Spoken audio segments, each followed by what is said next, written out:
The professor said there's a problem, Bua announced as she approached Finja from behind.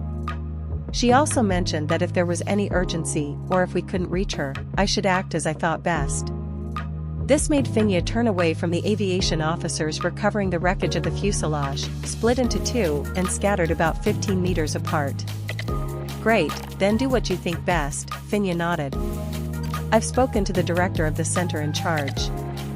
He will coordinate with the police and help transport the victims' remains. We're asking for vehicles, and they've requested our institute's help identifying the remaining bodies.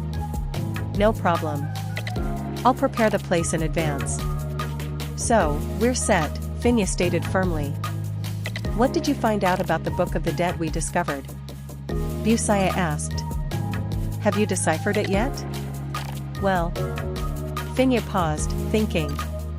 From what I've observed, I'm not sure if it's authentic or fake. The prayers seem to be from someone wealthy. The hieroglyphs are elegant and organized, likely written by a knowledgeable scribe. It must have belonged to someone well-educated, possibly a student, priest, or astrologer. Busia nodded thoughtfully. That would make the Book of the Dead quite valuable. The owner must have been wealthy or from a high class.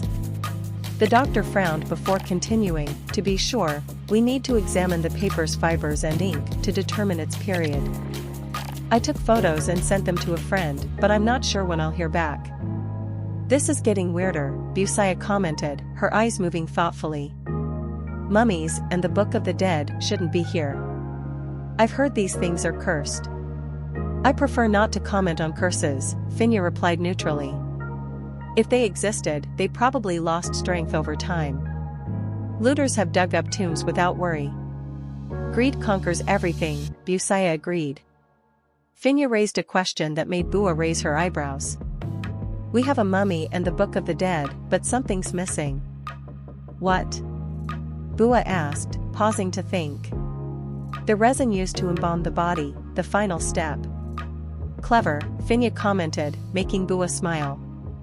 What's strange is that the signs of time on the skull have disappeared, Finja continued. If it were ancient, there should be stains, deterioration, or mold. We need to confirm the object's age first. I understand. Maybe learning about the plane crash victims will help us connect the pieces, Finja said, looking into Bua's eyes. We'll wait for the police to investigate and question witnesses. Alright, for now, let's continue our work. Bua replied calmly, unsure what to make of the situation. It was her first field assignment, quite different from Finja's experience. I'll hand the parchment to the police. If it's authentic, it has value, but I'll suggest they consult an archaeology expert for more insight. I need to include this in my report to the professor, Bua added. No problem, Finja replied. After a pause, Bua suddenly asked, when this work is over, are you leaving? Finja turned slowly. There's no reason for me to stay here, is there? Oh, right, Bua replied. Especially with you around, no way, Finja joked. And have you wondered if I want to continue working with you? Bua retorted firmly, making Finja laugh. Thank you. That's it, Bua, Finja concluded, leaving the tent. Bua watched her leave, her mind filled with conflicting thoughts.